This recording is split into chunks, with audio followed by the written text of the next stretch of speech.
Dieu, c'est ce que oui, tu fais un chemin, tu opères des oui, lumière dans les ténèbres.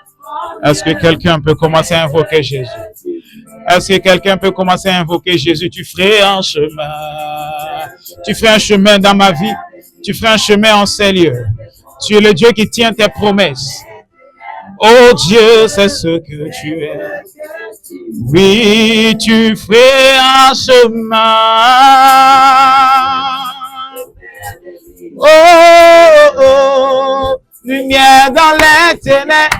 Mon Dieu, c'est ce que tu... Oui, tu ferais un chemin dans ma vie, en ce lieu, dans cette église, dans la vie, dans nos cœurs, dans nos maisons. Oui, tu es la lumière dans nos ténèbres. Oh Dieu, c'est ce que tu es. Oh, tu ferais. Oui, c'est lui qui opère des miracles. Il tient ses propres. Oh, oh, c'est ce que tu es. Oui, tu fais un chemin, Jésus, tu fais un chemin. Oh, oh, oh. Est-ce que tu peux le déclarer par la foi? Le Dieu qui tient ses promesses, celui qui ouvre les portes dans ta vie, ton Dieu est fidèle. Oh oui, nous le proclamons, nous le déclarons, tu fais un chemin. Oui, au Père des miracles, tu tiens tes promesses. Oh, oh, oh, yeah. Proclame-le avec foi.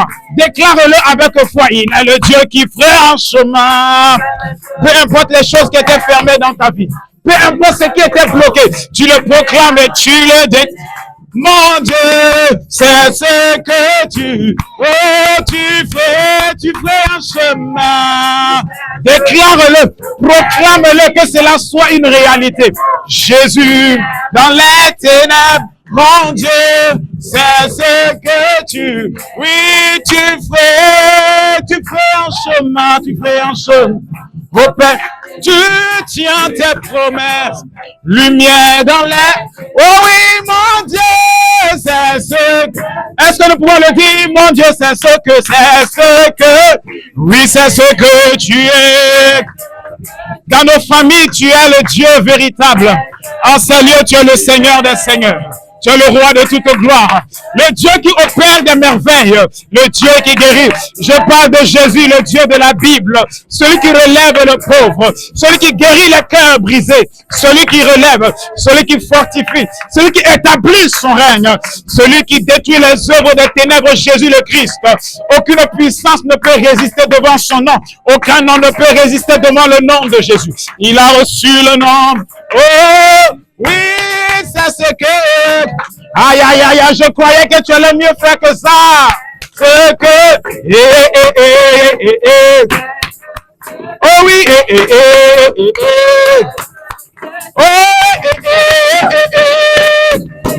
oui, c'est ce que tu es. Ah la la la la la la.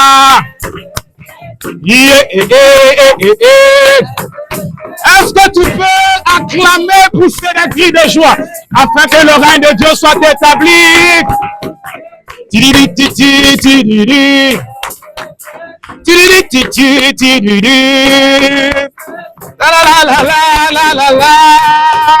Nous le proclamons, c'est ce que tu es.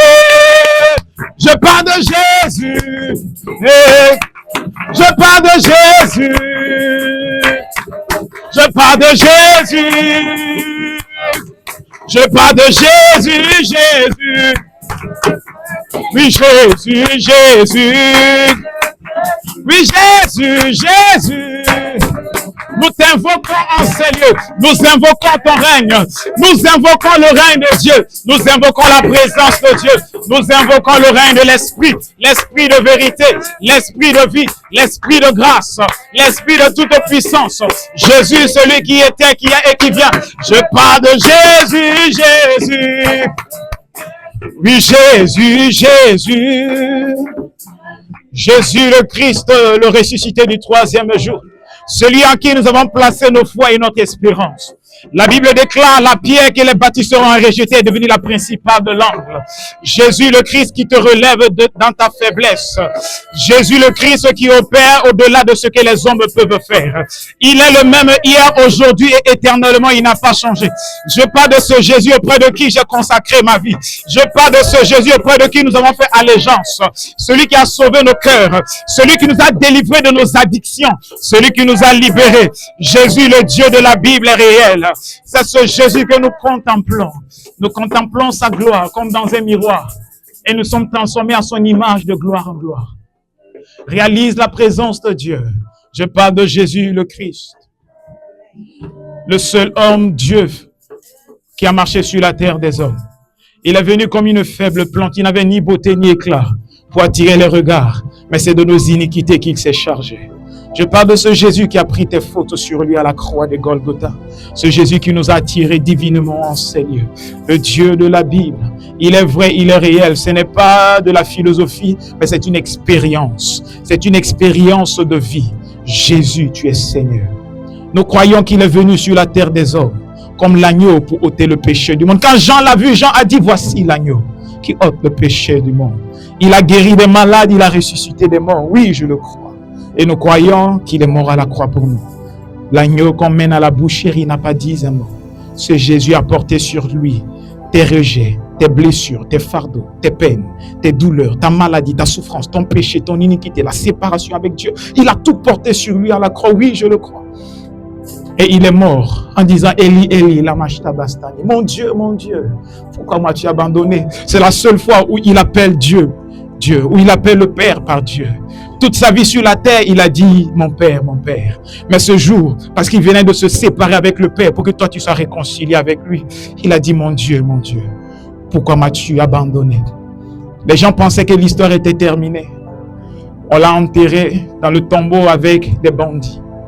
Et ma Bible déclare que le troisième jour, le sauveur des sauveurs, Jésus, le sauveur saignant, le sauveur ensanglanté, il s'est relevé de la tombe.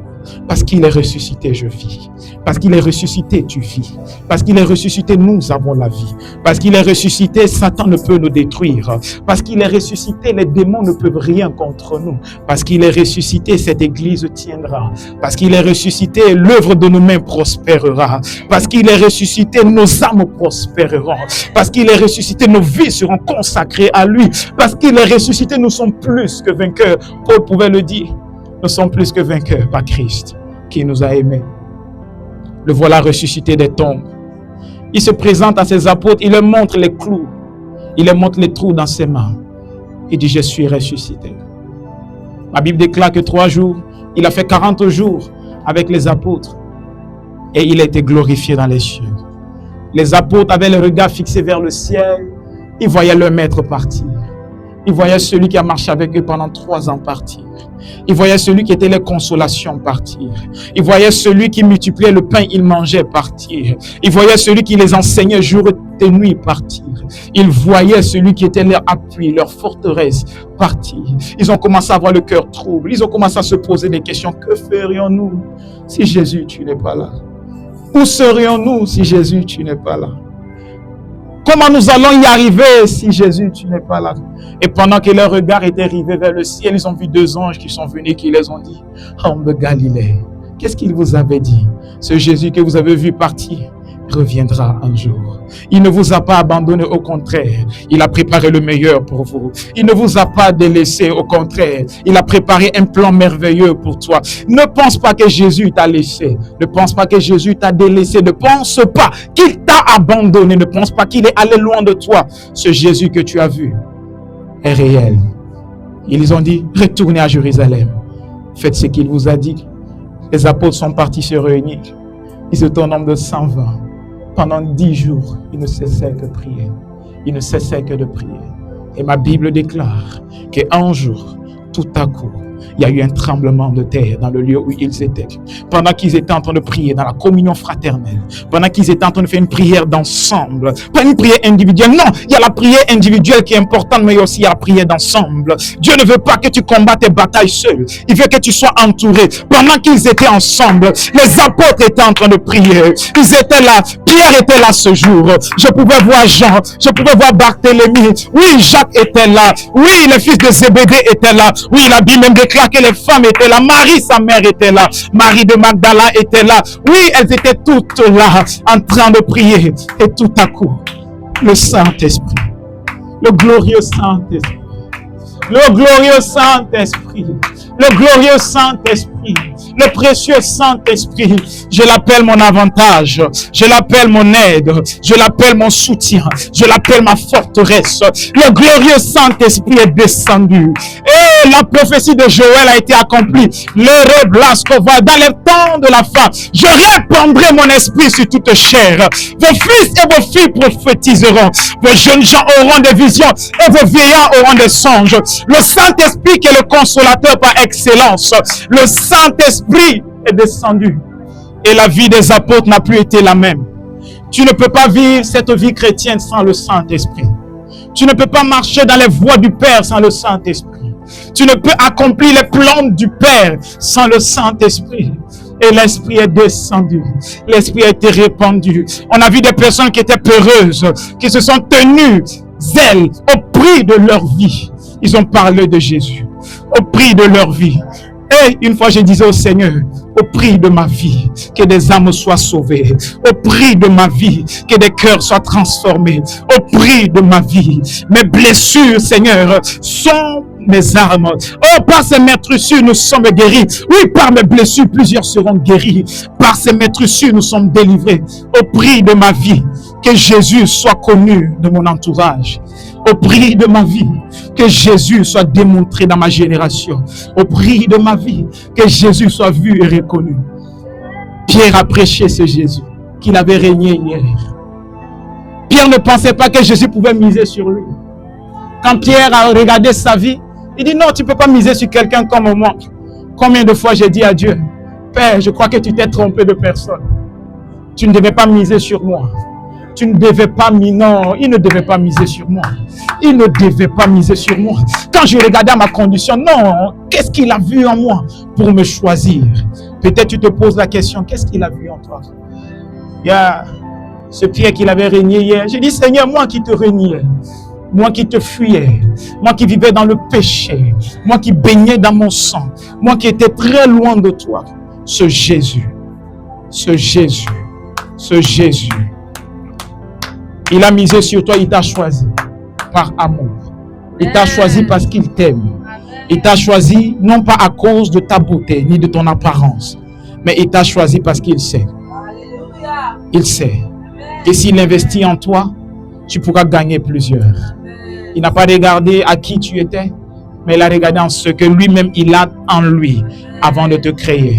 N'est-ce pas qu'il a dit à Jérémie, je te connaissais avant même que tu ne naisses, pendant que tu étais une masse informe et vide, pendant que tu étais dans le sang de ta mère, je t'avais établi prophète des nations. Qui croit que Dieu l'a établi dans cette génération, qui croit que Dieu l'a choisi, non pas à cause de tes œuvres, qui croit que Jésus l'a choisi. Tu es le choix de Dieu, tu es le choix du Seigneur. Est-ce qu'un choix de Dieu peut acclamer pour son Sauveur, pour son Seigneur?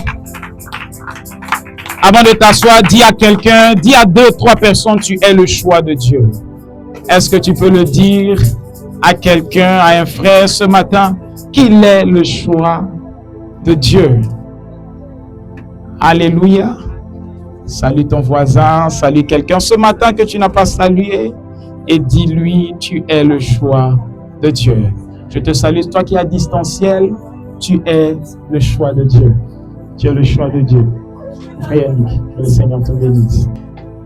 Le fait que tu sois là en ces lieux, c'est un investissement. Amen.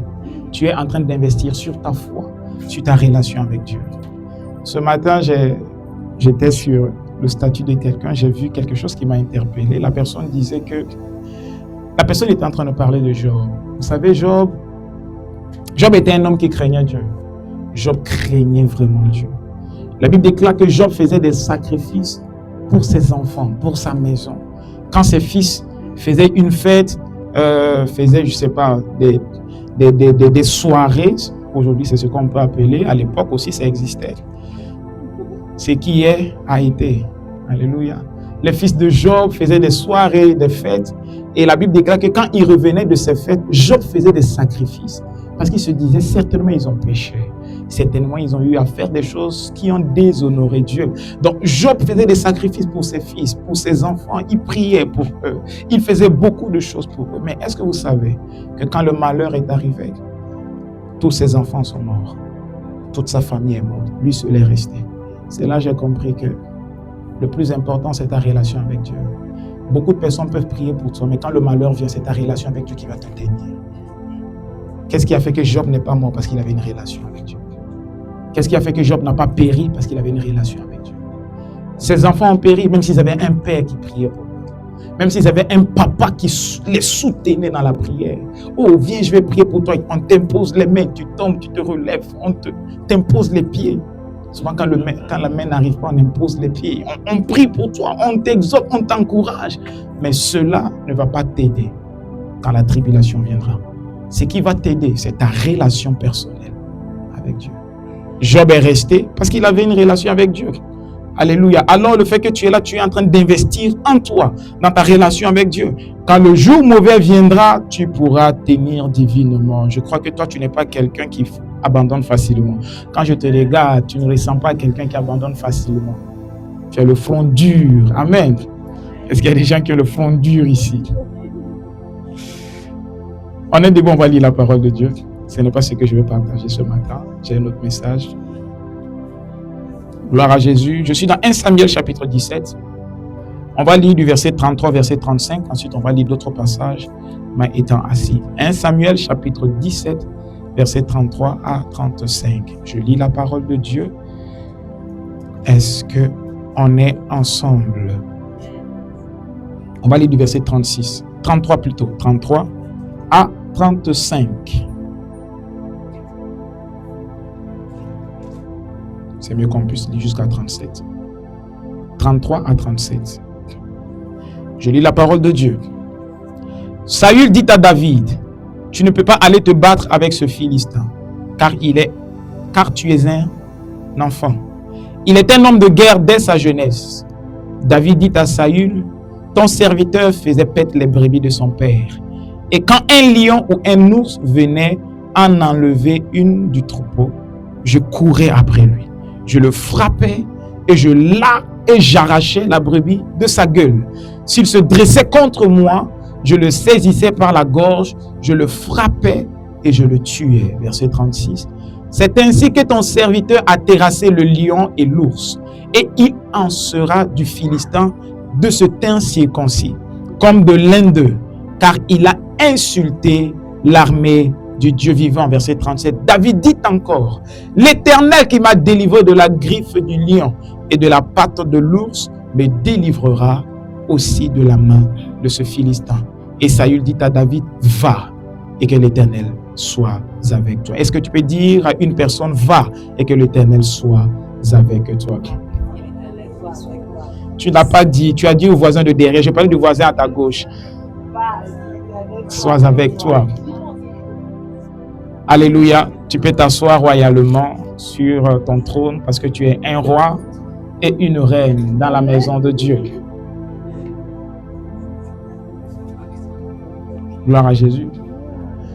J'ai envie de te partager une pensée que Dieu a mis dans mon cœur depuis normalement, le dimanche dernier, je n'ai pas prêché, c'était l'autre dimanche où je parlais du fait que nous devons être en alerte parce que nous sommes en guerre. Alléluia.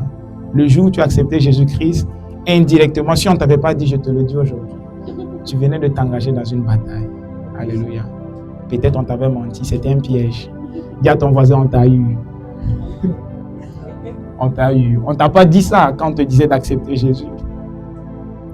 C'était un piège. Tu venais de t'enrôler dans une bataille. Une bataille sans fin, jusqu'à ce que Christ revienne. Mais ce qui est intéressant avec cette bataille, c'est que nous sommes déjà vainqueurs. En fait, c'est la seule bataille où on connaît déjà l'issue avant la bataille. L'ennemi est superbement entraîné. L'ennemi a de l'expérience. Frère, souvent je vois certaines personnes commencer à dire « Oh, Satan même, il est bête, c'est mon petit. » Le gars, si, il est plus ancien que toi. Il est plus vieux que toi.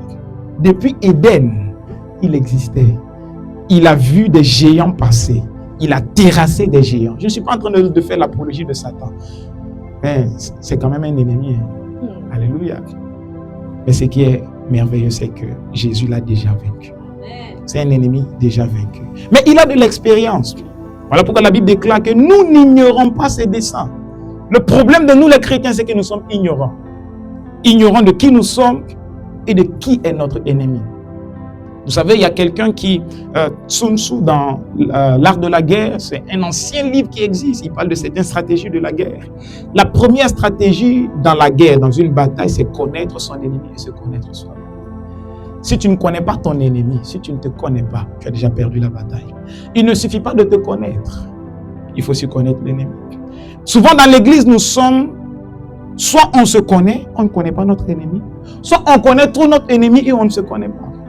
Quand tu te connais trop et tu ne connais pas ton ennemi, tu vas le sous-estimer et tu vas ouvrir des portes, tu vas banaliser. Ah frère, on a vu ceci, lève-toi et prie. Ah, nul et sans effet.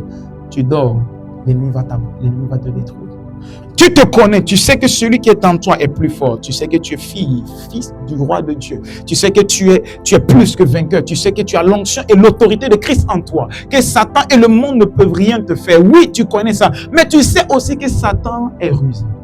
Tu connais ton ennemi. Tu sais qu'il utilise la malice et la ruse. Alléluia. Mais ceux aussi qui connaissent que Satan, il connaît le nom de tous les démons qui existent. Démons de peur, démons de ceci, démons de cela. Mais ils ne savent pas qui est-ce qu'ils sont. C'est ce qui fait que tu fuis. Et ils ont peur de Satan. Celui qui connaît trop Satan sans se connaître aura peur de lui. Alors que non, on ne doit pas avoir peur de Satan. On doit le respecter parce que c'est un ancien. En Afrique, on parle du droit d'aînesse. Il faut respecter l'ancien, c'est un ancien. Mais on le met à sa place. S'il faut le chasser, il faut le chasser. Je disais la dernière fois que le premier miracle qui accompagne un enfant de Dieu, c'est de chasser les démons. C'est la chose la plus facile et la plus simple que Jésus nous a donnée. Et dit, voici les miracles qui accompagneront ceux qui auront cru. Il faut savoir que dans la Bible, l'ordre des choses a de l'importance. Tout a de l'importance. Quand Dieu commence par quelque chose, c'est pour dire que c'est la chose la plus importante. Il dit, à mon nom, première des choses, vous chasserez les démons. Autrement dit, c'est le B-Yaba de la foi chrétienne. C'est de chasser les démons. Frère, le jour où on a accepté Jésus-Christ, on venait d'être des chasseurs de démons. Moi, je suis un chasseur de démons. J'avais envie de mettre ça sur mon CV. On n'allait pas me recruter ici en France. Tu mets dans les soft skills, chasseur de démons. Si dans la boîte, il y a un problème, on sait qu'il y a un chasseur de démons quelque part. Venez me chercher, on va chasser les démons. Alléluia. Donc Satan est un ennemi déjà vaincu. Il est déjà vaincu. Gloire à Dieu. Et c'est ce que j'avais partagé il y a 2 dimanches. Je vais continuer un peu dans cette lancée, mais différemment. Et on était au camp d'été avec les jeunes sur Angers. Quand papa a commencé à prêcher, j'ai dit, hey, papa a volé mon message. Il a commencé à parler sur David et de Goliath. Goliath était l'ennemi des enfants d'Israël. Nous connaissons beaucoup cette histoire de David et de Goliath. Et on voit un jeune David qui avait 17 ans et un ancien Goliath qui était plus âgé que lui, plus vieux, plus expérimenté que David. David n'avait que 17 ans. Qui a 17 ans ici? Personne. David était très jeune. Et Billy, tu as 17 ans. Alléluia. David avait 17 ans, très jeune, très petit. Mais Goliath était expérimenté. C'était un ancien de la guerre.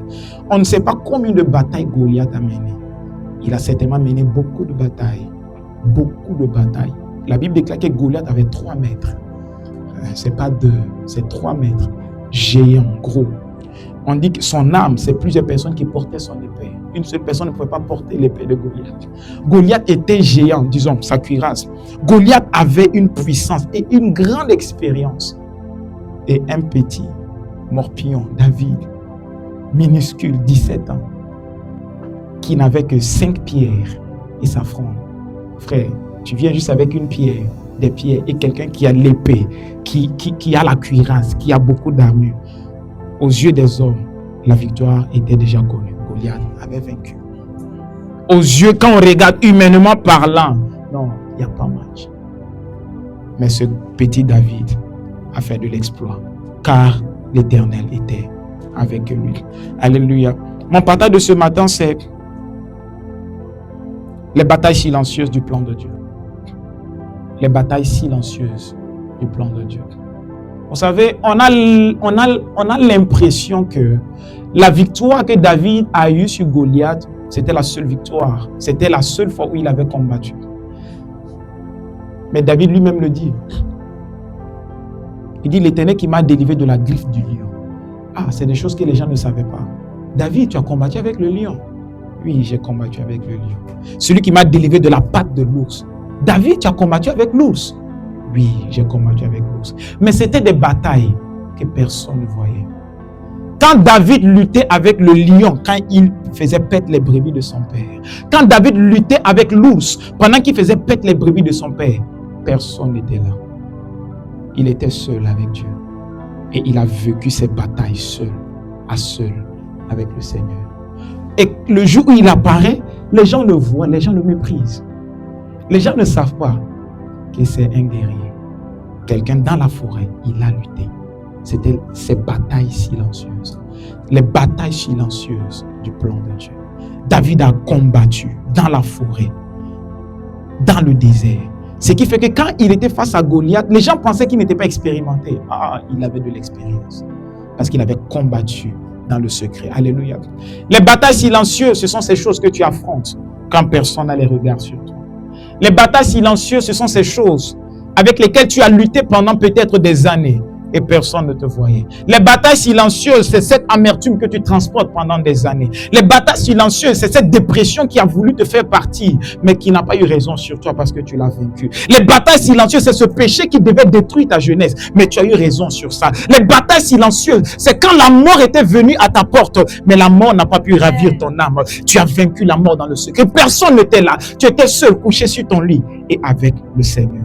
Les batailles silencieuses, ce sont ces moments où ceux-là, ceux qui étaient face à une pauvreté chronique, une sécheresse chronique, tu ne sais pas qui allait te soutenir, qui allait même te donner de l'argent pour que tu achètes de l'eau pour boire. Frères et sœurs, les batailles silencieuses, ce sont les combats que tu as luttés seul à seul, dans ta maison avec Dieu, où tu avais l'impression que personne ne te voyait, mais c'est Dieu qui exerçait tes mains à la bataille et tes doigts au combat. Les batailles silencieuses, ce sont ces choses que tu expérimentes seul, mais qui te font grandir en expérience. Les gens te voient, les gens pensent que tout est rose dans ta vie, mais les gens ne savent pas comment tu as sali tes mains, comment tes mains étaient remplies de sang, parce que tu as serré les poings, tu n'as pas cédé. Tu as dit non, cette situation n'aura pas raison sur moi. Ces combats n'auront pas raison sur moi. Personne n'était là, mais tu as serré les poings et tu as combattu, tu as lutté. Alléluia. Est-ce qu'il y a un David ce matin? Quelqu'un qui a combattu quand personne ne le voyait. Tu as lutté quand personne ne te voyait. Tu étais là dans ton sommeil. Tous les jours combattu dans ton sommeil. Attaqué dans tes songes. Tout le temps c'est toi, on vient étrangler. Toi seulement, on vient t'étrangler dans ton sommeil. Tu n'es pas mort. Tu as lutté ces batailles. Ce sont les batailles silencieuses. Les batailles silencieuses, c'est ce rejet que tu as transporté pendant des années. Les batailles silencieuses, c'est cette absence de ta mère ou bien de ton père que tu n'as jamais connu, que tu as transporté pendant des années, mais cela ne t'a pas détruit. Au contraire, cela t'a donné de la force. Les batailles silencieuses de David. Pourquoi j'ai dit les batailles silencieuses du plan de Dieu? Parce que quand Dieu t'amène sur la terre, il a déjà prévu un plan. Dieu est un architecte. Il faut savoir que dans l'échiquier, tous les pions ont un rôle. Si un pion n'avait pas de rôle, on n'allait pas le mettre dans l'échiquier. Gloire à Dieu. un pion, ceux qui jouent aux échecs ou qui jouent aux dames, s'il y a un pion dans l'échiquier, c'est que le pion a un rôle à jouer. Dans l'échiquier, il y a la reine, il y a le fou, il y a le cavalier, chacun a un rôle à jouer. S'il n'y avait pas de rôle, on n'allait pas le mettre dans l'échiquier. Gloire à Dieu, est-ce qu'on se suit? La terre est comme l'échiquier de Dieu. Et le fait que tu existes, que tu respires, c'est parce que tu as un rôle à jouer. Si tu n'avais pas de rôle à jouer sur la terre, frère, sœur, aujourd'hui tu allais être sous la terre. Le fait que tu respires est le signe indéniable que Dieu a un plan pour toi, que tu as un rôle à jouer sur la terre. Le fait que tu respires, ça là seulement, c'est le signe que Dieu a un plan pour toi. Sinon, tu n'allais pas exister. Plusieurs fois, je me rappelle, il y a des années, je disais à Dieu, Seigneur, je vais mourir. C'est tant difficile. Oui, j'ai eu aussi des pensées de me... Un moment. Alléluia. Seigneur, je vais mourir. Et tu dors la nuit, tu penses que c'est la dernière fois que tu vas dormir. Le matin, tu te réveilles, tu fais comme ça. Je suis encore là. Je dis oui. Les bontés de l'Éternel ne sont pas épuisées. Ses compassions ne sont pas à leur terme. Elles se renouvellent chaque matin. Et chaque fois quand tu te lèves, Dieu vient de renouveler ses bontés dans ta vie. Peu importe les échecs d'hier, chaque jour quand je me réveille, je me rends compte que Dieu vient de renouveler ses bontés. Quand tu respires, chaque jour, c'est une occasion que Dieu te donne de revenir à lui. Chaque jour, quand tu te lèves, c'est une occasion que Dieu te donne de mieux faire les choses que tu n'as pas pu bien faire hier. Chaque jour, quand tu te relèves, c'est des occasions que Dieu te donne pour dire, hier, tu as fauté, mais je renouvelle ma bonté. La Bible déclare qu'il est lent à la colère et riche en bonté. Chaque jour, quand tu te réveilles, dis, hier, tu n'as pas réussi, mais aujourd'hui, je renouvelle mes bontés dans ta vie. Ça, c'est le Dieu du plan. Dieu a un plan pour tout. Il y a des choses, par exemple, quand ça t'encombre dans la maison, qu'est-ce que tu fais? Tu le jettes à la poubelle. Dieu ne t'a pas encore mis à la poubelle. Alléluia. Parce que tu as un rôle à jouer dans sa maison. David, je crois qu'on pourrait prendre toute l'année pour parler de ce jeune homme. David, méprisé, délaissé. Vous savez, David, il avait 8 frères. On est dans 1 Samuel chapitre 16. David avait 7, il était le 8e. Et il était le dernier d'une grande famille de 8 enfants. Je ne sais pas combien vous êtes en famille. Je ne sais pas tu es le quelième. J'ai longtemps cru que j'allais être le dernier, jusqu'à ce que mon petit frère vienne me voler la vedette. Je ne sais pas s'il y a des personnes qui ont eu des petits frères ici. Je ne sais pas si tu as bien accueilli la venue de ton petit frère ou de ta petite soeur. Moi, ce n'était pas facile. Au début, je ne comprenais pas. C'est moi, je pensais que j'avais fermé le ventre de maman. Vous savez, quand tu es le dernier, on te chouchoute, on te donne tout ce que tu veux. Et quand quelqu'un d'autre vient, en fait, il te vole la gloire. Tout le monde n'a Dieu que sur lui. Toi, on t'a oublié. Tu as envie de dire, mais je suis là. Et souvent, tu fais des petites crises. Tu pleures pour qu'on te remarque. Tu fais des choses pour qu'on vienne te câliner. Non. Il y a déjà une autre personne qui est là. Amen. Non, mais aujourd'hui, je l'aime beaucoup. Il est très précieux à mes yeux, mon petit frère. Je prie qu'un jour, il soit au milieu de nous. Par la grâce de Dieu. Et ça sera ainsi. Chapitre 16. Je lis à partir du premier verset. 1 Samuel. Du premier verset, on va aller jusqu'au verset 13. On va suivre la lecture ensemble. On dit, l'Éternel dit à Saül, quand cesseras-tu de pleurer sur Saül? L'Éternel dit à Samuel, pardon. Quand cesseras-tu de pleurer sur Saül? Je l'ai rejeté afin qu'il ne règne plus sur Israël. Remplis ta corne d'huile et va. Je t'enverrai chez Isaïe, Bethléemite, car j'ai vu parmi ses fils celui que je désire pour roi. Alléluia. Donnez-moi 2 minutes, je vous fais un résumé de la Bible jusqu'à cette partie. Alléluia. Un résumé rapide. Dieu créa le ciel et la terre. Dans Genèse, Dieu a tout créé. Et quand Dieu a fini de créer, Dieu a créé 2 hommes, Adam, et il a tiré Ève d'Adam. Donc Adam est le père et la mère d'Ève. Alléluia. Et au travers de ces 2 personnes, Dieu a peuplé la terre. Dieu a peuplé la terre, mais Dieu avait un plan parce que l'homme a péché. Et le plan de Dieu, c'était de racheter l'homme. C'était de délivrer l'homme de son péché. Alors, qu'est-ce que Dieu fait? Dieu met en place un plan qu'on appelle le plan de la rédemption. C'est le plan de salut. C'est le plan de racheter les erreurs de l'homme. C'est le plan de faire que l'homme puisse revenir à lui. Je profite d'ouvrir une parenthèse. Peu importe ce que tu as fait, Dieu a toujours un plan de rédemption pour ta vie. Dieu a toujours un plan de rédemption pour que ses enfants reviennent à lui. Parce qu'il est un Dieu bon et un Dieu amour. Gloire à Dieu. Et dans le plan de la rédemption, Dieu devait choisir un peuple par qui il allait accomplir son plan. Pourquoi il a choisi les Hébreux? On ne sait pas. On pourrait se poser la question pourquoi il n'a pas choisi, je ne sais pas, les Congolais, les Burkinabés. C'est un choix. Alléluia. Les Togolais. Imaginez si le Messie était Togolais. Gloire à Dieu. Le Messie pouvait être Congolais, je vous assure. Le Messie pouvait être Congolais. Il pouvait être Gabonais. Il pouvait être burkinabé. S'il était burkinabé, ouais, on allait croire en lui. Alléluia.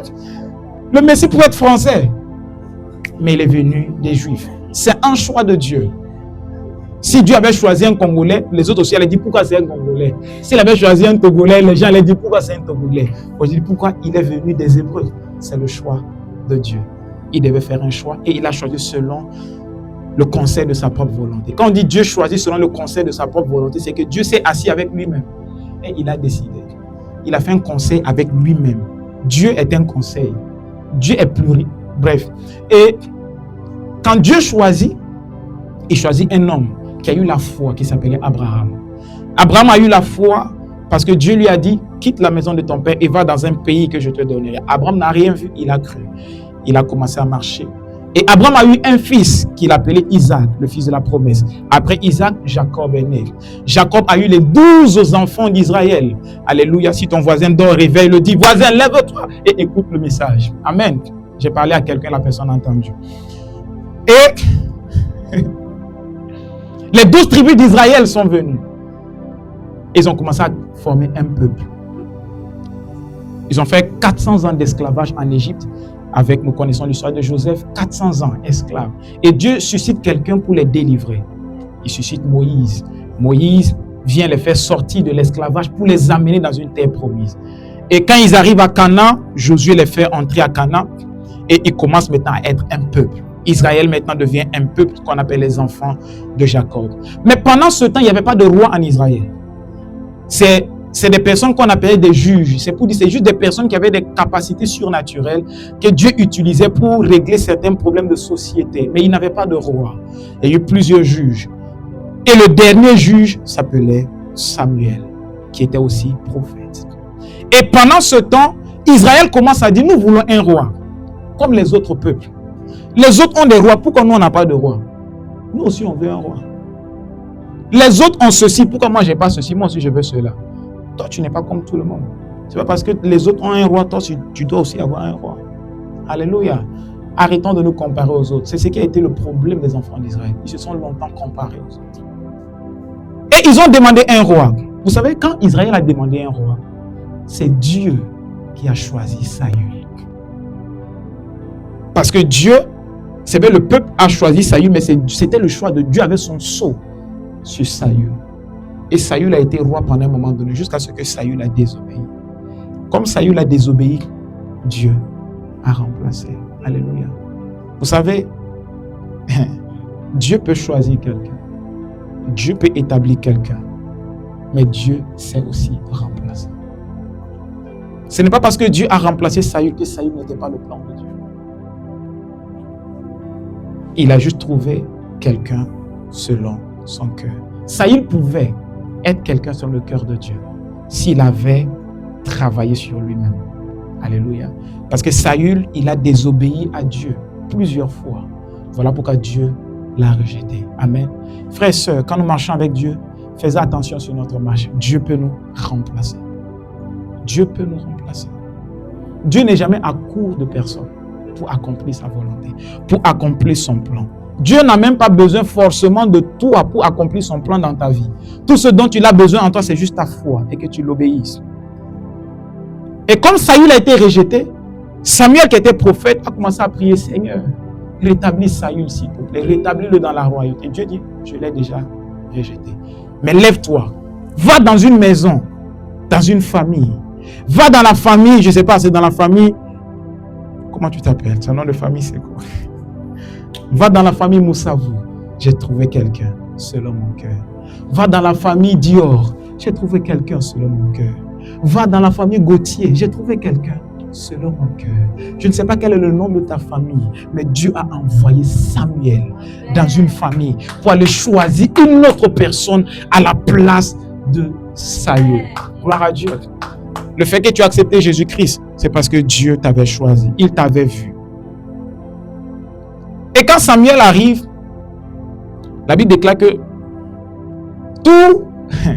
tous les enfants d'Isaïe étaient là, sauf David. Isaïe a réuni tous ses fils. Toute la famille, toute la maison était réunie, sauf l'enfant bizarre là. On l'a envoyé dans les champs. Les combats de David, c'était depuis cette période. Vous savez, quelqu'un vient dire que non, on vient. Samuel a dit que je vais venir chez Isaïe pour faire un sacrifice. Et chez les Juifs, normalement, toute la famille devait être là. Parce que c'est une fête. Mais c'est ce jour qu'on décide d'envoyer David au champ. Amour, c'est, tu sais, souvent l'enfant qui dérange à la maison. Et les grands arrivent, hein, les invités arrivent. L'enfant, là, mettez-les dehors. Il va créer le bouquin, il va faire du n'importe quoi. Ou on donne l'enfant à la grand-mère. Ou on appelle un théo que l'enfant n'a pas de chez la tante, chez les voisins. On a rejeté David comme ça. Va dans les champs. Il devait être là. Et quand Samuel vient, Samuel voit le premier fils d'Isaïe, Élude. Et Samuel pense que c'est lui qui est roi parce qu'il était beau, il était grand, il était géant. C'est un homme de guerre. Samuel voulait enlever la fiole pour le oindre roi. Dieu dit, ce n'est pas lui. Je ne l'ai pas choisi. Toi, tu regardes aux yeux, mais moi, je vois le cœur. Frères et sœurs, ne regardons pas les gens comme ce que nous voyons selon leur passé.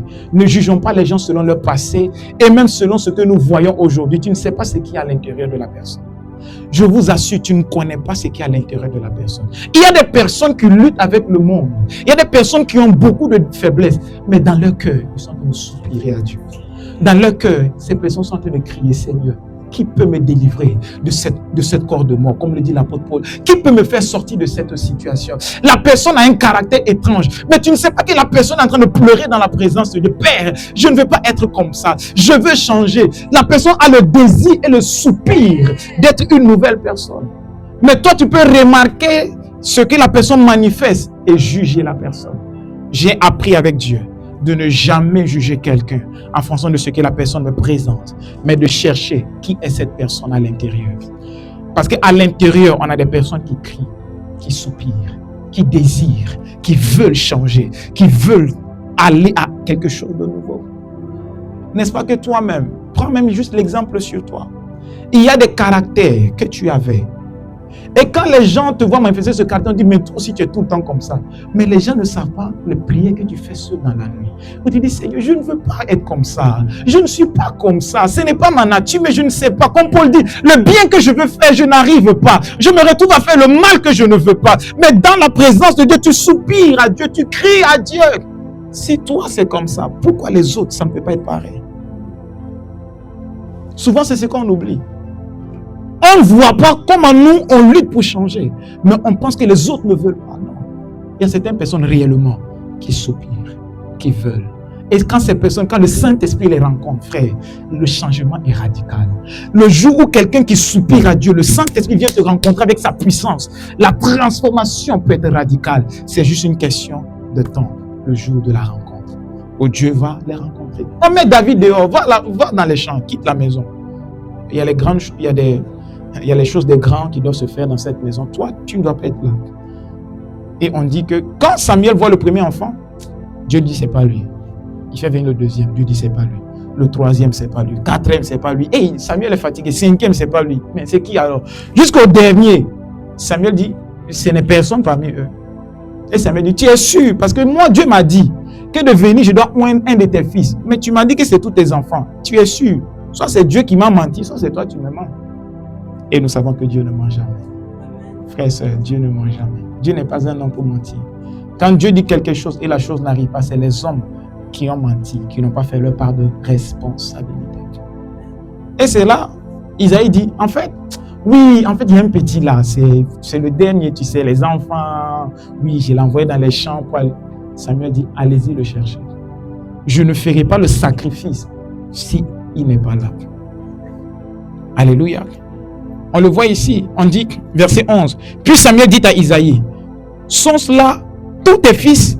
Et il répondit, 1 Samuel 16, verset 11. Il reste encore le plus jeune. Comme papa disait sur Angers, comment c'est le plus petit qu'on envoie dans les champs? Normalement, les cadets restent avec le père. À la maison, c'est le plus petit qui reste avec le père. On l'a vu avec Joseph. C'est les frères de Joseph qui partaient dans les champs. Joseph restait avec leur père. Parce que le plus petit doit rester avec le papa à la maison. Il boit le lait, il mange, il grossit, il prend de la forme. Mais c'est le plus petit David qu'on envoie dans les champs. Tu sais, souvent à la maison, là, on va acheter l'huile. Va m'acheter l'huile à la boutique. Tu cours, tu pars. Un peu seulement on t'envoie à gauche, à droite, devant, derrière. Tu es fâché. Pourquoi c'est moi on envoie tout le temps pour faire les courses à la maison? Chaque jour c'est moi, chaque jour c'est moi. On envoie David. Et la Bible déclare, Samuel dit, envoie le chercher, car nous ne placerons pas avant qu'il ne soit venu ici. Ah frère et soeur, il y a des choses qui t'attendent. Il y a des choses qui n'attendent que toi. Samuel a dit, j'arrête tout, je ne fais rien si David n'est pas là. Tant que David ne sera pas là, il y a des choses qui ne vont pas changer. Vous savez, il y a des choses qui ne vont changer que si toi tu viens. Il y a des choses qui vont changer dans ta famille que si toi tu te lèves. Il y a des situations qui n'attendent que ta révélation. N'est-ce pas que la Bible déclare que la création attend avec un ardent désir la manifestation, autrement dit, la révélation des fils de Dieu. Pour dire, il y a des choses qui n'attendent que toi tu puisses juste te lever, que toi tu puisses juste apparaître. Le sacrifice attendait David. Tant que David ne venait pas, Samuel ne pouvait rien faire. Le grand Samuel, juge et prophète, est bloqué parce qu'un petit David n'est pas là. Dieu peut arrêter le cours de l'histoire d'une ville à cause d'une personne, je vous assure. Dieu peut arrêter le cours de l'histoire de certaines choses à cause d'une seule personne. J'écoutais le témoignage d'un homme de Dieu, Benson Idahosa, si je ne me trompe pas, un revivaliste. Il devait faire une campagne d'évangélisation quelque part, mais il était en retard. Le vol était déjà programmé. Il a dit, l'avion-ci ne partira pas sans moi. Frères et sœurs, l'avion n'a pas décollé. Dans l'avion, il y avait des personnes qui devaient aller faire des business. Il y avait des entreprises. Il y avait beaucoup de vies. Certaines personnes devaient aller rencontrer leur famille. Peut-être il y avait des médecins qui avaient des urgences, qui devaient partir. Il y avait des personnes qui avaient des trucs politiques. Mais à cause de lui, toutes ces personnes ont été bloquées à l'aéroport. Jusqu'à ce qu'il arrive, il a pris le vol parce que lui, il avait une campagne d'évangélisation. Dieu a bloqué le planning de centaines de personnes à cause d'une seule personne. Le sacrifice de Samuel a été bloqué parce que David n'était pas là. Alléluia. Il y a des choses qui n'attendent que toi. Il y a des entreprises qui sont en train de souffrir parce que toi, tu n'es pas encore dans l'entreprise. Quand tu vas rentrer là-bas, le chiffre d'affaires va décoller. Il y a des boîtes qui stagnent. C'est leur problème. Tu envoies leur CV, ils ne vont pas te prendre. Ils vont souffrir. Oui, ils vont souffrir. Ils n'ont pas voulu te recruter. Ils ont vu ta tête. Non, on n'aime pas ce genre de tête. On n'aime pas ce genre de visage. Ils vont souffrir. Hey, frère, ce n'est pas une prophétie, mais ils vont souffrir. Jusqu'à ce qu'ils vont dire finalement, le gars là, on va le rappeler. Et quand tu vas venir, ils vont voir que les choses vont commencer à décoller. Que cela soit ton partage au nom de Jésus-Christ. Que cela soit ton partage au nom de Jésus-Christ. Samuel, le grand prophète, est bloqué. On attend David. Imagine si David aussi c'était un nonchalant. On est parti le chercher. Il dit j'arrive. Il fait 2 jours de marche. On ne sait pas il était où. On l'a attendu. Il a pris tout son temps. Et la Bible déclare, Isaïe l'envoya chercher. Or, il était blond, avec de beaux yeux comme tes yeux, et une belle figure comme ta figure. L'Éternel dit à Samuel, lève-toi, oins-le, car c'est lui. C'est lui. Oh David, quelle grâce, quel choix de Dieu. Rejeté par ses frères, méprisé par ses frères. David est l'image de Christ. Jésus qui est venu parmi les siens ne l'ont pas reçu. Même, il n'y avait même pas la place, le jour où il est né, dans l'autel, pour qu'on puisse le recueillir. On était obligé d'aller trouver une place dans la bergerie, parmi les animaux. Et c'est lui que Dieu a choisi, frère et soeur, c'est lui que Dieu a choisi comme sauveur du monde. La personne sur qui personne ne pouvait miser, la personne sur qui personne ne pouvait placer leur regard, c'est lui que Dieu a choisi. Voilà pourquoi on ne méprise jamais quelqu'un en fonction de son présent. Because you don't know son futur. Tu ne connais pas ce que Dieu a prévu. Tu ne connais pas le plan qui se repose sur sa vie. Quand David vient, certainement il était ébahi, il ne sait pas ce qui se passe. Dès qu'il arrive, on le prend directement, mets-toi à genoux, on prend l'huile, on verse sur lui. Tu es le prochain roi d'Israël. Est-ce que David aurait imaginé quitter derrière les moutons, et tu deviens roi de tout un... Oh frère et soeur, c'est quand Dieu rentre dans l'histoire des hommes, Dieu peut bouleverser tout. David a été choisi comme ça. Quand Samuel prit la conduite, éloigné, au milieu de ses frères. Ses frères étaient là, ils ont vu. On dit l'Esprit de l'Éternel saisit David. À partir de ce jour et dans la suite, Samuel se leva et s'en alla. Il a fini sa mission, il est parti à Rama. Les frères là ont vu David être au loin, le petit frère être au loin. Moi j'ai failli avoir à un moment donné des problèmes avec mes grands frères. Il y avait une chanson là quand on chantait à l'époque, j'ai oublié le chant. Je serai la tête et jamais la queue. Je suis béni parmi tous mes frères. Je serai la tête et jamais la queue. Je suis béni parmi tous mes frères. Je chantais ça à la maison. Et un jour, mon grand frère m'a regardé et dit, qu'est-ce que tu veux dire par là?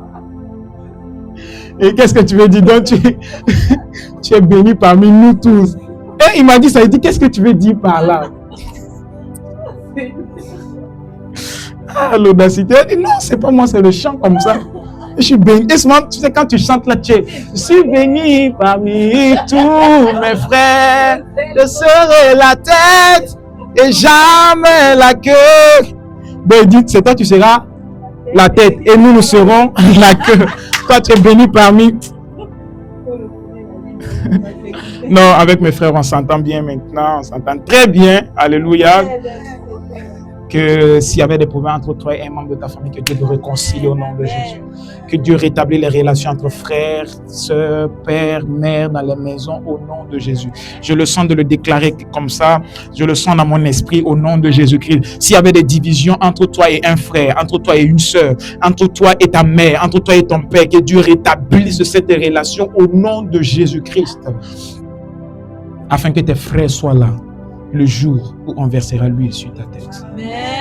Afin que tes frères soient présents le jour où Dieu va t'élever. Afin qu'ils soient là, non pas pour te jalouser, mais peut-être pour te soutenir. Amen. Je ne veux pas que Dieu t'élève pendant que tes frères ne sont pas là. Que Dieu t'élève et que tes frères sont en foi contre toi, qui t'ont rejeté. Non, que Dieu rétablisse vos relations au nom de Dieu. Je le sens vraiment dans mon esprit de le dire comme ça à quelqu'un. Que Dieu rétablisse ta relation avec ton frère. Que Dieu rétablisse ta relation avec ta soeur, avec ta mère, avec ton père, au nom de Jésus-Christ. David se retrouve à être roi. Verset 14, chapitre 16. On dit l'esprit de l'Éternel se retira de Saül. Dès que l'esprit est venu sur David, l'esprit s'est retiré sur Saül. Dieu venait de faire un remplacement. Alléluia. Oui, Dieu aussi est le Dieu du remplacement. Frère, Dieu peut te donner un bon travail et puis il t'enlève pour te remplacer, pour te donner quelque chose d'autre de meilleur. Dieu est le Dieu de remplacement. Dès que l'esprit a saisi David, l'esprit a quitté Saül. Et la Bible déclare, on dit, l'esprit de l'Éternel se retira de Saül qui fut agité par un mauvais esprit venant de l'Éternel. Ça, je pourrais venir expliquer une autre fois. Pourquoi un mauvais esprit qui vient de l'Éternel? Est-ce que Dieu a des mauvais esprits? Non. Vous savez, tout ce que tu lis dans la Bible, qui paraît être une contradiction, ce n'est pas une contradiction, il y a une révélation derrière. La Bible ne se contredit pas. C'est juste une révélation qui te manque. Verset 15. Les serviteurs de Saül lui dirent, voici un mauvais esprit de Dieu t'agite. Que notre Seigneur parle. Tes serviteurs sont devant toi. Ils chercheront un homme qui sache jouer de la harpe. Et quand le mauvais esprit de Dieu sera sur toi, il jouera de sa main et tu seras soulagé. Saül répondit à ses serviteurs, trouvez-moi donc un homme qui joue bien et amenez-le-moi. L'un des serviteurs prit la parole et dit, voici, j'ai vu un fils d'Isaïe, Bethlémite, qui sait jouer. C'est aussi un homme fort et vaillant, un guerrier, parlant bien et d'une belle figure, et l'Éternel est avec lui. Saül envoya des messagers à Isaïe pour lui dire, envoie-moi David ton fils, qui est avec les brebis. Isaïe prit un âne qu'il chargea de pain, d'une outre de vin et d'un chevreau, et il envoya ces choses à Saül par David son fils. David arriva auprès de Saül et se présenta devant lui. Il plut beaucoup à Saül et il fut désigné pour porter ses armes. Saül fit dire à Isaïe, je te prie de laisser David à mon service, car il a trouvé grâce à mes yeux. Et lorsque l'Esprit de Dieu était sur Saül, David prenait la harpe et jouait de sa main. Saül respirait alors plus à l'aise et se trouvait soulagé, et le mauvais esprit se retirait de lui. Alléluia. C'est une histoire merveilleuse, c'est une histoire très belle. Vous savez, les yeux des hommes n'étaient pas sur David, mais les yeux de Dieu étaient sur lui. Au point où, chaque fois qu'on a besoin de quelqu'un, Dieu faisait tout pour qu'on puisse aller le choisir. Une fois, le Saint-Esprit me disait, tu n'as pas besoin de faire ta propre publicité. Je sais comment je peux aller te prendre là où tu es et t'amener devant les gens. Ne nous battons pas pour des postes. Ne nous battons pas pour une certaine visibilité, pour une certaine reconnaissance, pour que les hommes nous connaissent, pour que les hommes croient en nous, pour que les hommes sachent. Frère, les résultats parleront à ta faveur. Je vous assure. Ne cherchons pas derrière ces choses. C'est Dieu qui élève, me dit la Bible, et c'est Dieu qui rabaisse. Les résultats parleront. Que les gens ne croient pas en toi, c'est pas grave. Comme Papa M dit, croyez en moi. Ne croyez pas, c'est pas grave. Ce qui est sûr, Dieu s'est élevé et il s'est rabaissé. David était dans les champs. Lui, il jouait juste de sa harpe. Il ne savait pas qu'il y avait un deal qui se faisait sur lui. Il y avait un entretien d'embauche qui se faisait avant même qu'il ne soit là. Les gens sont en train de discuter au palais royal pour quelqu'un qui joue à la harpe, on l'appelle comment? Un harpiste. I don't know. On ne savait pas que non, il y a un entretien d'embauche qui se faisait sur sa vie. Lui, il était juste en train de jouer sa mélodie. Certainement, David était bon dans sa harpe. Tout ce que ta main trouve à faire, fais le bien. Amen. Fais le bien. Fais le bien. Ne joue pas le piano avec négligence. Je ne dis pas que tu le fais. Ne joue pas avec négligence le piano, Boris. Ne joue pas avec négligence, Timothée, la guitare. Tout ce qu'on fait, même dans la maison, ne le faisons pas avec négligence. Tu es appelé à exhorter, fais le bien. Ça, c'est l'esprit d'excellence. Tu dois l'aider, tu dois chanter, travaille à la maison, prie, jeûne s'il faut. Tu le fais bien. On te demande de faire quelque chose, fais le bien. Peut-être, Yama, tu es en train de prendre les photos comme ça, quelqu'un me contacte. Et qui prend les photos dans votre église? On a besoin d'une... On dit c'est Yama. Tu as un contrat comme ça de 1000 euros. Et tu donnes la dîme 100 euros. L'offrande de 100 euros. Et le reste, tu gardes, n'est-ce pas? Tout ce que ta main trouve à faire, fais-le très bien. Je vous assure, même si c'est dans les petites choses. Tu ne sais pas. Tu ne sais, frères et sœurs, vous ne savez pas. On est assis ici. On se connaît. Demain, si j'ai besoin de quelqu'un qui fait l'informatique, je sais que ce n'est pas ailleurs que je vais aller chercher. C'est au milieu de nous que je vais chercher. Parce qu'on se connaît. Parce qu'on sait que lui, il le fait très bien. On a besoin de quelqu'un pour faire un service traiteur. Marlene est là. Tu veux un service traiteur pour une organisation, la voilà. Il faut l'appeler. Je peux être ton manager. Tout ce que tu t'amènes, même si c'est dans les petites choses, on a un petit programme à l'église. Fais le bien, je t'assure. Fais le bien. Très bien même. Cela parlera pour toi demain. David était juste dans les champs, il jouait sa harpe. Il chantait ses psaumes. L'Éternel est mon berger, je ne manquerai de rien. Je ne sais pas comment il les chantait. Hein. L'Éternel est mon berger, je ne manquerai de rien. Il chantait, il était en train d'adorer son Dieu. Et les gens passaient, on l'entendait. Le jour où le roi a besoin d'un joueur de harpe, l'écho a parlé. L'excellence de David a parlé pour lui. Et on a même dit qu'il joue très bien. On n'a pas dit qu'il se débrouille. Il joue très bien. On est parti le chercher. Mais vous imaginez quelque chose. Quand David est en présence de Saül, comment David regardait Saül? Est-ce qu'il regardait Saül comme un opposant? David savait qu'il était roi. Il a reçu l'onction pour être roi. Et il est dans le palais du roi. David n'a pas cherché à faire un coup d'état. Saül ne savait pas que David avait reçu l'onction pour être roi. Mais David, lui, il savait. Il a reçu l'onction. Il a continué sa vie. Parce qu'il sait que Dieu est le maître des temps et des circonstances.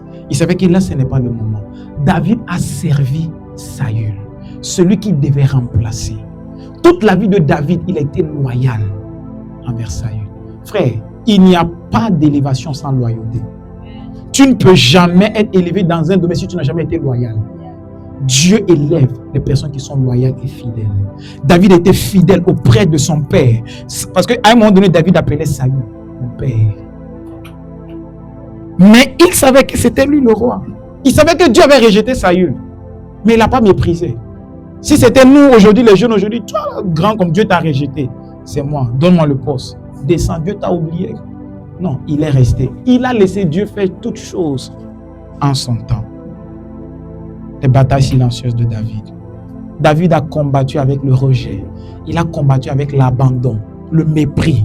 Il a combattu avec je ne sais pas, la fidélité. Il devait tout faire pour être fidèle à Saül. Même s'il savait qu'il était le roi, il est resté fidèle à Saül. Il a travaillé. Je suis le roi, mais il se retrouve en train de jouer la musique dans le palais. Je ne sais pas quand il marchait dans le palais, qu'est-ce qu'il se disait? Ah, donc tout ça là, ça sera moi. Waouh, tout ce palais, c'est moi, je vais vivre ici.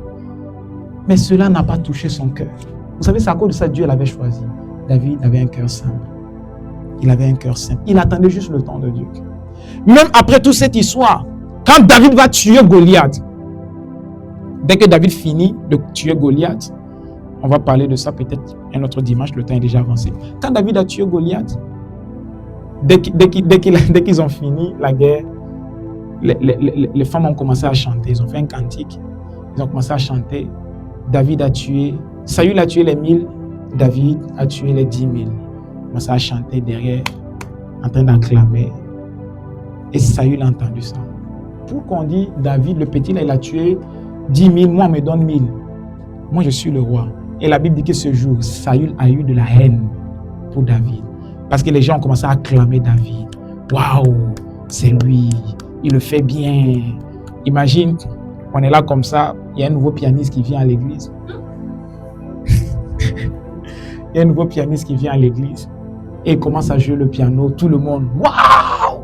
Marlene, ouais, toi tu joues bien, tu as le joué en or. Profina dit, mais wow, tu joues avec l'onction. Quel sera le cœur de Maurice? Quel sera le cœur de Moïse? Même moi, je suis pianiste. Qu'est-ce qui sera dans mon cœur? Quelqu'un vient, tout le monde. Antonella même qui est souvent assis au coin, il n'a pas commencé à dire waouh! Tout le monde dit waouh, waouh, il joue bien. Quand il joue, on sent l'onction. Quand il joue, on sent la présence de Dieu. Tu as appris où? Tout le monde commence à venir. Tu as appris où? Tu as appris à jouer où? Qui était ton professeur? Waouh, tu joues bien. Hey, on a eu notre pianiste, tout et tout. Maurice est arrêté. Il va le dire quoi? Moïse est arrêté. Le berger même a arrêté. Et maintenant on commence à dire, oh, vous êtes ingrats. Vous avez oublié tout ce qu'on a fait pour vous. Les sacrifices. Non. Garde ton cœur. Si Dieu a choisi quelqu'un, Dieu l'a choisi. Cela ne veut pas dire que Dieu t'a remplacé. Non. Il a mieux pour toi. Alléluia. Il a mieux pour toi. Moi, j'aime dire que ma prière, c'est que quelqu'un d'autre fasse mieux que moi pour que moi, je puisse faire autre chose. Que quelqu'un fasse mieux ce que je fais, que moi, je puisse faire autre chose. Si quelqu'un vient et prêche mieux, je vais faire autre chose. Mais par contre, je suis né pour ça. Ça, par contre, je suis né pour ça. Ça, c'est mon appel, être là, avec la Bible dans la main. Alléluia. David a combattu seul. Tous ces combats, personne n'était là. Il vivait seul. Je ne sais pas ce que tu vis seul. Je ne sais pas quels sont les combats que tu es en train de mener seul. Quelles sont les batailles que tu vis dans ta maison, dans ton foyer, dans ton cœur, dans ton âme, dans ton travail. Mais une chose est sûre, c'est que cela fait partie du plan de Dieu. Dieu sait te retrouver là où tu es. Dieu sait te localiser. Frères et sœurs, tous les systèmes de localisation GPS sont infimes devant la localisation céleste. Dieu, à cette époque, il n'y avait pas de GPS. Aucun homme n'avait envoyé un satellite dans les airs. On ne pouvait pas, David n'avait pas de balise pour le localiser dans la forêt. Il ne pouvait le localiser, mais Dieu l'avait localisé. Quand Samuel était en train de prier, Dieu a localisé une famille pour dire le roi y est. Dieu sait te localiser. Les batailles silencieuses que tu es en train de vivre, tu vas faire cette prière avec moi. Tu vas dire, Seigneur, tire gloire dans ce que je vis. C'est l'essentiel. Tu vas dire, Père, je veux que tu tires gloire dans ce que je suis en train de vivre. Père, je veux que tu tires gloire dans les batailles que cette église est en train de subir. Ces batailles silencieuses que personne ne voit, que personne ne remarque. Seigneur, tu vois ton fils et ta fille. Seigneur, Père de gloire, en train de mener des batailles silencieuses. Mais Seigneur, je prie, tire gloire. Tire gloire dans ces batailles. Je t'entends prier. Je t'entends prier. Je t'entends dire à Dieu, Père, tire gloire. Père, tire gloire. Père, tire gloire dans ces batailles. Père, tire gloire dans ces batailles. Père, tire gloire. Rebrachate là-bas. Nous voulons que Dieu tire gloire. Nous voulons que l'Éternel tire gloire. Nous voulons que Jésus tire gloire. Nous voulons que Jésus tire gloire. Est-ce que tu peux le proclamer? Est-ce que tu peux le déclarer? Est-ce que tu peux le proclamer? Que Dieu va tirer gloire dans ta vie, dans ton cœur, dans ton âme, dans tes études. Dis, Père, tire gloire. Les batailles silencieuses que j'ai vécues dans ma vie professionnelle jusqu'à aujourd'hui. Les batailles silencieuses que j'ai vécues dans mon âme jusqu'à aujourd'hui. Les batailles silencieuses que j'ai vécues dans mon intimité, que j'ai vécues dans ma marche avec Dieu, que j'ai vécues dans ma famille, que je suis en train de vivre en cette église au milieu de nos pères. Tire gloire, je t'entends le dire. Père, tire gloire. Jésus, tire gloire. Jésus, tire gloire. Que la gloire te revienne, Adonai. Père, tire gloire. Est-ce que quelqu'un peut dire, Seigneur, tire gloire. Jésus, tire gloire. Père, tire gloire. Nous voulons que tu tires gloire. Nous voulons que la gloire te revienne. Nous voulons que l'honneur te revienne. Nous voulons que l'adoration te revienne. Est-ce que quelqu'un peut prier en demandant que Dieu tire gloire dans les situations par lesquelles elles sont en train de passer? Dis, Père, tire gloire. Ce qui est sur nous, n'allons pas lâcher. Ce qui est sur nous, n'allons pas reculer. Ce qui est sur nous, n'allons pas abandonner. Ce qui est sur nous, n'allons pas arrêter. Dis, Père, tire gloire. Jésus, tire gloire. Cette prière que tu es en train de faire, tu es en train d'activer la localisation divine de Dieu. Peut-être tu es dans les champs, peut-être tu es dans les forêts. Dis, Seigneur, tire gloire dans ma vie. Tire gloire dans ma maladie. Tire gloire dans mes souffrances. Tire gloire dans mes meurtrissures. Oui, par les meurtrissures du Christ, nous sommes guéris. Dieu peut tirer gloire dans tes combats, dans tes études, dans cette église, dans cette ville de Rennes. Père, tire gloire. Jésus, que la gloire te revienne. Tout pour ta gloire. Tout pour ta gloire. Tout pour ta gloire. Tout pour ta gloire. Tout pour ta gloire. Rabraché de la brande zibala de brandos que para de la vie.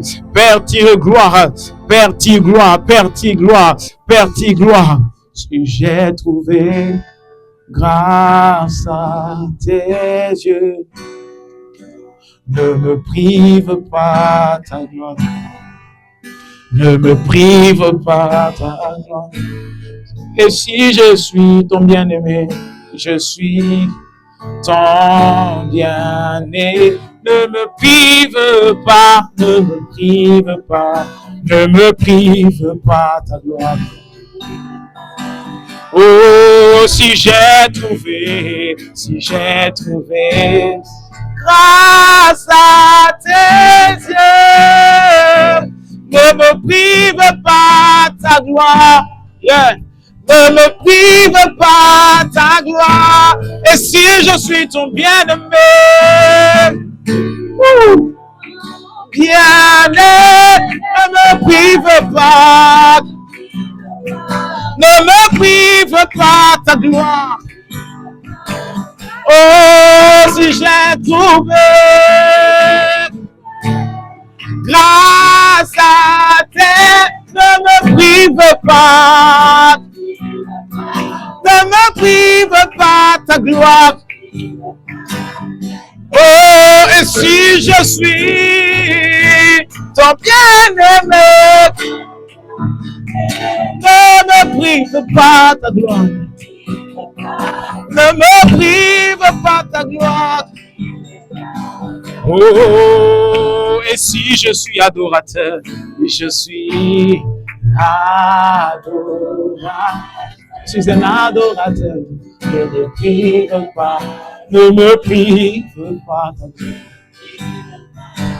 Oh, et si je suis adorateur, ne me prive pas, ne me prive pas. Oh, si j'ai trouvé grâce à terre, ne me prive pas ta gloire, ne me prive pas ta gloire. Si tu étais béni par cette parole, si tu as préparé une offrande ce soir, et ce matin, pardon, nous allons donner nos offrandes. Si tu as préparé une offrande, tu veux s'aimer sur cette parole, la parole t'a parlé, tu t'es senti challengé, boosté, tu vas donner pour soutenir l'œuvre de Dieu, pour contribuer à ce ministère en ces lieux. Pendant que le panier passe, les coordonnées sont là. Je te parle de Jésus. Je te parle de l'alpha, l'oméga. Je te parle du lion de la tribu de Judas.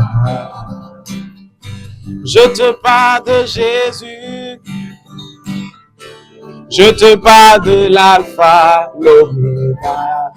Je te parle du lion de la tribu de Judas. Je te parle de Jésus. Je te parle de l'alpha, l'oméga. Je te parle du lion de la tribu de Judas. Je te parle de Jésus. Oh oh, je te parle de l'alpha, l'oméga.